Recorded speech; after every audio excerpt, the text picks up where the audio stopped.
పితా పుత్ర పరిశుద్ధాత్మ నామమున ప్రభువునందు మిక్కిలి ప్రియమైన సహోదరి సహోదరులారా, ఈనాటి ధ్యానాంశం ఎండిన ఎముకలకు జీవం ఇచ్చిన దేవుడు.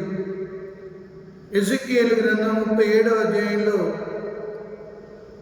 మనం చూసినట్లయితే ఏలియాను తీసుకువెళ్ళి ఎండిన ఎముకల లోయలో దేవుడుంచి ఉన్నాడు. ప్రభువునందు ప్రియులారా, ఈనాడు మన పరిస్థితులు మనకి తారుమారుగా కనిపించవచ్చు. మన పరిస్థితులు ఆశాజనకంగా లేకపోవచ్చు, లేకపోతే మన పరిస్థితులు మన నిరుత్సాహపరచవచ్చు. సాతాను నిరంతరం మనుషులను నిరుత్సాహపరుస్తుంటుంది. పరిస్థితులు చూసి నీ జీవితం ఇంతే, ఇంక నీవేమీ చేయలేవు, నీ బ్రతికిందే అంటూ మనల్ని నిరుత్సాహపరుస్తుంది. ఇక్కడ యావే ఆత్మ తీసుకువెళ్ళి ఏలియాను ఎండిన ఎముకల లోయలో పెట్టి అటు ఇటు తిప్పింది. ప్రియులారా, ఆ ఎండిన ఎముకల లోయలో ఒక్కడే ఏలియా ఉన్నాడు. ప్రియులారా, చుట్టూ ఎవరూ కనబడలేదు, ఒక్క ఏలియా మాత్రమే ఉండి ఆ ఎండిన ఎముకలన్నీ చూస్తున్నాడు. ఈ ఎముకలు ఎలా వచ్చాయి అంటే, ఆ రోజుల్లో దావీదు మహారాజు యుద్ధాలు చేసేటప్పుడు లోయల్లో యుద్ధాలు చేసేవాళ్ళు. ఎందుకంటే శవాలను పోడ్చవలసిన పని లేదని.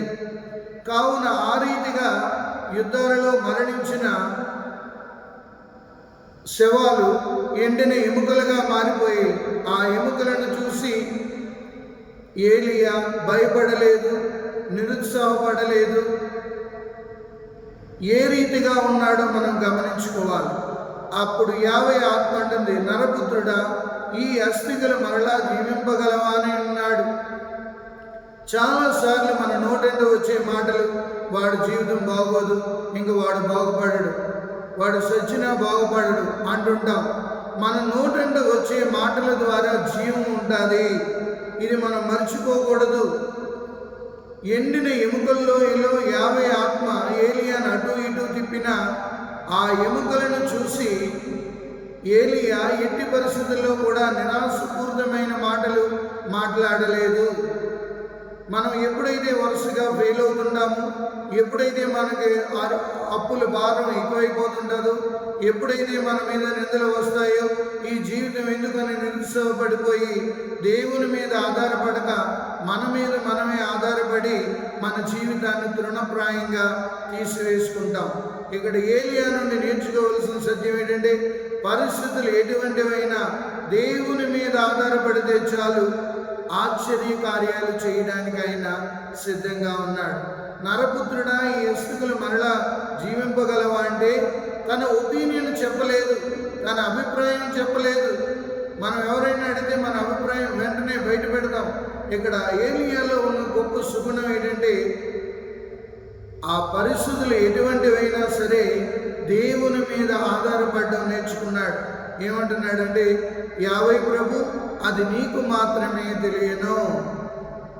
దేవుడు ఒక ప్రశ్న వేస్తే ఎండిన ఎముకల లోయలో ఉన్న ఏలియా తిరిగి మళ్ళా దేవుని మీదే ఆధారపడుతూ చెప్తున్నాడు, యావే ప్రభు, అది నీకు మాత్రమే తెలియను.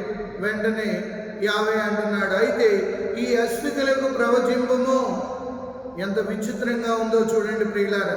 ప్రజలకు చెప్పమంటే మనం బోధించగలం, లేకపోతే పక్షులకు బోధించి ఉన్నారు అస్సీపుర ఫ్రాన్సిస్ వారు, పునీత అంతోని వారు చేపలకు బోధించి ఉన్నారు. ఈ ఎముకలకు బోధించడం ఏంటో ఇప్పటికీ మనకు అర్థం కాదు. ఎముకలకు ఎలా బోధించగలమని తిరిగి ప్రశ్న వేయలేదు. ఇదే ఏలియాలో ఉన్న ఔన్నత్యం ప్రియులారా. ఈ ఎముకలకి ఎలా బోధించగలను అని తను నిరుత్సాహపడలేదు, తను బెంబేలెత్తిపోలేదు, తను భయపడలేదు. ఈ ఎముకలకి ఏ రీతిగా చెప్పాలి అన్నది ఆలోచించలేదు. దేవుడు చేయమన్నాడు, నేను చేయడానికి సిద్ధంగా ఉన్నాను. ప్రతి దైవ భక్తుడు ఈ ఎజెకియేలు గ్రంథం నుండి నేర్చుకోవాల్సిన సత్యం, పరిస్థితులు ఎటువంటివైనా, చేజారిపోతున్నా, ఎండిన ఎముకలు లాంటి మన జీవితాలు ఉన్నా, దేవుడు ఒక్క నిమిషం ఆలోచించాడంటే మన కోసం మనల్ని చిగురింపజేయగలడు.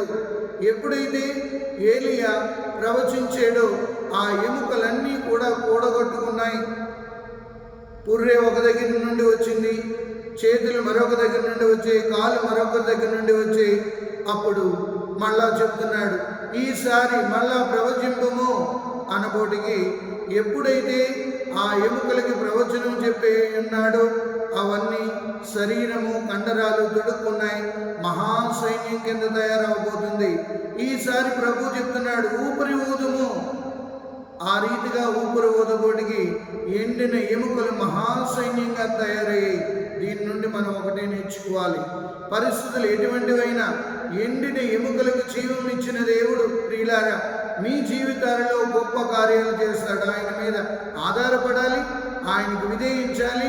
ఆయన చెప్పినట్లు చేస్తే మన జీవితాలు నిరంతరం ఆనందంగా, ఆశీర్వాదంగా, దేవునికి ఇష్టమైన జీవితాలుగా మలచగలుగుతుంటాడు. కావున మనం అందరం ప్రయత్నిద్దాం, ఆ ప్రభుని మీద ఆధారపడదాం.